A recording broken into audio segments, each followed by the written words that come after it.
everybody. I bought a Holzapfel axe head at David Stanley's sale a few days ago.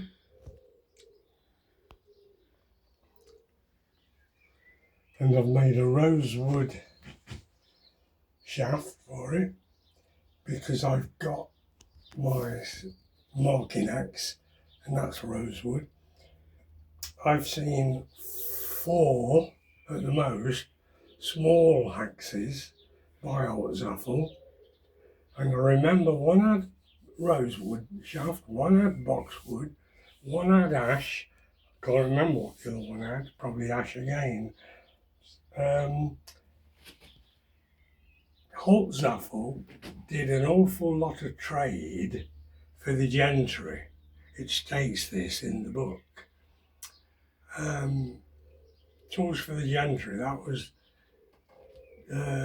smallish tools mainly for amateur woodworkers, doctors and well-off solicitors and all that sort of thing. So that's one of the main things they were known for. And of course the lathes. It's extremely rare, in my opinion. In fact, this axe head isn't illustrated in the Dictionary of Tools. There's one similar axe called a turner's axe and a piano maker's axe, and they've lost a connection with piano making, and also it's called a gent's axe. It's that shape, but instead of having a pole, which is a hammerhead, it has a wrapped round piece of steel, no hammerhead, and that's the nearest one to this, but it's a completely different axe. It's not this axe.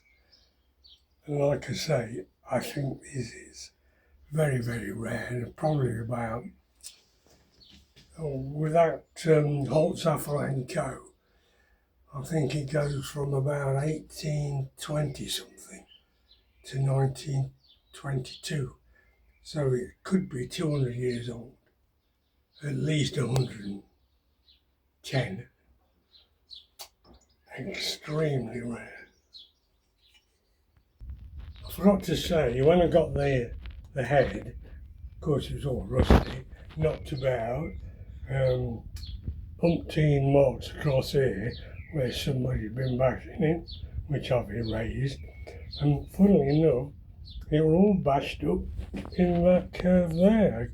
I don't know what the owner was doing, but and also it was bashed so much that it burred over quite considerably this side, which I've smoothed all down and blackened it, and now it looks virtually unmarked.